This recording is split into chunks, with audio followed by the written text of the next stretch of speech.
All right, what's up, you guys? Happy Warm Up Wednesday. All right, hopefully you're having a good week.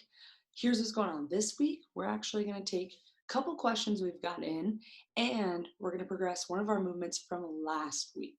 All right, to keep things simple, keep people engaged, keep everyone hyped. All right, our first question is from Joe Richardson. It says, hello, as a request for Warm Up Wednesday, could you guys do some exercises on strengthening wrists? They cop a lot, especially when we're falling.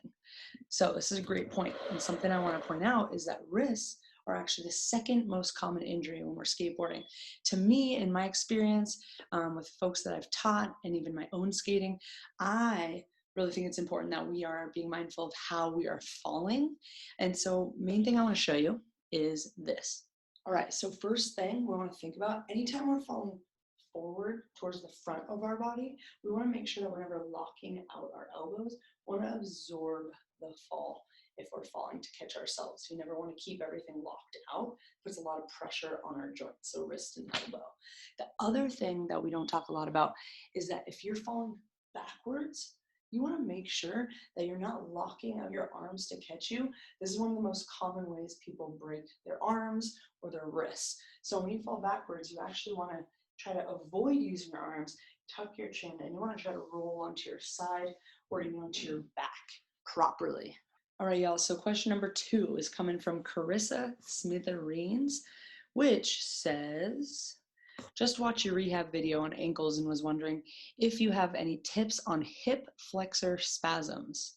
I started skating a month ago and have gone multiple hours every day and can feel very exhausted from my hips, even just trying to ollie and stuff like that. So here's the main thing. Something as serious as like a hip spasm, a spasm in a back, anything like that, that's something where you want to get straight to a medical physician, a PT, a physical therapist, an actual medical professional, because spasms are no joke. They can be correlated with a handful of different things that are connected, especially to your nervous system. So you want to make sure that you just go see somebody about that, because you really want to get down to the root of why that's going on. All right. All right, y'all. So thank you for your questions. Please keep them coming. Me and Jess are definitely here to help support further conversation. We want to make sure what we're providing you is clear and how to use it. So DM us with any questions at Skate Like a Girl. And yeah, let us know if you have questions about what we've already been giving you. If there's different types of parts of the body that you're interested in learning more about, let us know. We'd love to hear from you all. Okay, cool. So next, what I want to do to wrap up today's warm-up Wednesday is further part of the movements we gave you from last week, making a little bit more progressive, a little more of a challenge in those 2 movements. So we gave you a glute activation move to really get those butts working, as well as a hamstring movement to really get those hamstrings working. All right, y'all. So what we're going to do with this first move is take the hip bridge from last week. We're going to make it a little bit more challenging, progress the move a little bit if those hip bridges are feeling really good, so we can really target those hamstrings on the back side of the upper leg. Awesome. So you can see in that movement, what I'm doing is I'm getting into that hip bridge position, but after each rep, I'm taking a small step out with both feet and then doing a hip bridge from there. And then as my feet get further and further away, I'm going to feel that more and more in the back of my upper leg. And I want to make sure that my glutes, my butt is staying squeezed the whole time to help protect my back. Last week, we talked about that pelvic tilt. So you want to make sure that those hips stay tucked under, so we're not arching the back through that. And it should get more and more challenging as you bring those feet out.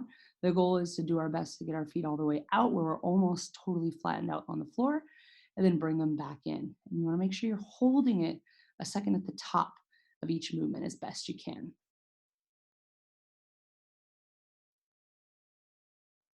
All right, so I'm going to show you all one more move to progress the other move we gave you last week, which is going to be that glute activation movement where we really light up those glutes by standing on one leg as we reach one foot out. All right, so for this one, we want to make sure that we sit back into that chair. You want to make sure your whole foot is planted into the ground from your big toe, pinky to heel. And then from here, we're staying on that single leg. We're reaching out in one direction, straight out to the side, and then diagonally out to the front. And we want to repeat that. And the challenge here is trying to lower down on that single leg and come back up on that single leg. So there should be no weight on that other leg that's reaching it all through those if we're feeling good. Making sure that we're not letting that knee cave in on that standing leg at all. That's crucial. And don't forget to switch sides, of course. All right, y'all, that's it for today's Warm Up Wednesday. We answered some questions, good questions, by the way, thank you. We also progressed the moves from last week's Warm Up Wednesday. We want to keep things simple. We want you to be able to stay engaged, keep you moving, keep you challenged. Remember, if you have questions about any of the movement or other parts of the body, let us know. And as we get there, we can make sure we just speak to whatever you're interested in learning more about. All right? So keep it coming, keep up the good work, and we will see you next Wednesday.